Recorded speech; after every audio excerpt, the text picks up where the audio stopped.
నెల హర్ష అనే వ్యక్తి మన దగ్గర ఎండిఎంఏ డ్రగ్ ఏదైతే ఉంటుందో అది యూజ్ చేస్తూ మనకు దొరికినప్పుడు అతని పేరు మీద ఒక ఎఫ్ఐఆర్ కట్టడం జరిగింది 17/2026 అని చెప్పి 8 Class T red with 22B and C29 of the narcotic drugs and psychotropic substance act కింద కేసు కట్టడం జరిగింది.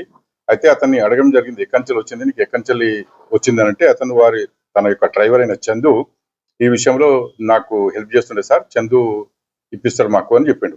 ఆ తర్వాత ఈ చందును కూడా నిన్న నాప్ చేయడం జరిగింది.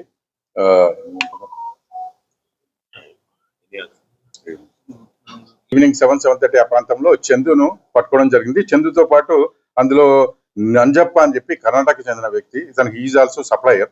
అయితే వీరిద్దరి పొజిషన్ లో మన 11.34 గ్రాముల ఎండిఎంఏ డ్రగ్, అంటే దీన్ని సింథటిక్ డ్రగ్ అంటారు. ఫర్ ఎగ్జాంపుల్ ఇవి గాంజాయి, కొకేన్ ఇవేవైతే ఉంటాయో, ఈ గాంజా ఏమో ఫ్లవర్స్ నుంచి చెట్ల నుంచి వచ్చే ఆకుల ద్వారా, ఇవన్నీ సింథటిక్ డ్రగ్స్, ఇవన్నీ కూడా ఫ్యాక్టరీలో తయారు చేసే డ్రగ్స్ అన్నట్టు. వీళ్ళని పట్టుకున్న తర్వాత వీళ్ళు ఇంకో ఇద్దరు పేర్లు, అంటే వాళ్ళకి ఎవరు సప్లై చేస్తున్నారు అన్న విషయాన్ని కూడా వాళ్ళు చెప్పడం జరిగింది. వాళ్ళ పేర్లు కూడా షైజా యశ్వంత్ అని చెప్పి, వాళ్ళిద్దరు కూడా బెంగళూరులో ఉంటారని చెప్పి, కర్ణాటక స్టేట్ బెంగళూరు ఉంటారని చెప్పినారు. ఈ ముగ్గురిని మాత్రం ఫస్ట్ మనం ఇమీడియట్ గా హర్షాన్ని మాత్రం మనం ఎప్పుడైతే కన్స్యూమర్ వారికి కోర్టుకు పంపించడం జరిగింది.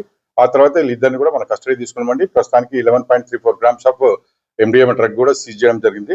ఇందులో ఇంకో ఇద్దరు సప్లయర్స్ మనకి కస్టడీ పెండింగ్ ఉన్నారు, వాళ్ళు అబ్స్కాండ్ లో ఉన్నారు. వాళ్ళని పట్టుకోగానే ఇమీడియట్ గా కోర్టుకు పంపిస్తామండి. ఇది అప్రాక్సిమేట్లీ వర్త్ తక్కువనే ఉంటుంది, 1,34,000 చిల్లర అట్లా ఉంటుంది. గ్రామ్ కు 10,000 చొప్పున ఉంటుంది. మనం పట్టుకున్నది 11.34 గ్రాములే. కానీ బట్ ఎప్పుడైతే మనకు వీళ్ళు పట్టుకుంటారో మెయిన్ సప్లయర్స్, మనం ఎప్పుడైతే మనకు రీచ్ అవుతామో మనకి ఎక్కువ మొత్తాలు దొరికే ఛాన్స్ ఉంటుంది. ఇది కొంచెం డేంజరస్ కూడా. ఈ డ్రగ్ అనేది కూడా ఎండిఎంఏ సింథటిక్ డ్రగ్స్ అనేది కూడా కొంచెం డేంజరస్.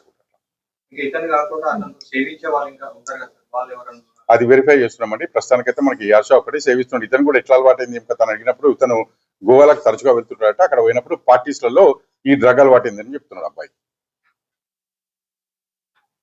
ఈ అబ్స్కాండ్ అయితే ఇందులో ఎవరినైతే పట్టుకున్నామో వారిని పట్టుకోవడంలో కీలక పాత్ర మన టాస్క్ ఫోర్స్ ఇన్స్పెక్టర్ గారు, మళ్ళీ వారి యొక్క టీము, అదేవిధంగా మన బాచుపల్లి ఇన్స్పెక్టర్ వారి యొక్క టీం కూడా బాగా కష్టపడి వీళ్ళిద్దరిని పట్టుకోవడం జరిగింది. ఈ నంజప్పను, చందును పట్టుకోవడం జరిగింది. సో ఇందులో వారికి కూడా మన గౌరవ డీసీపీ గారి సూచనల మేరకు వారికి కూడా తగు రివార్డు ఇవ్వడం జరుగుతుంది.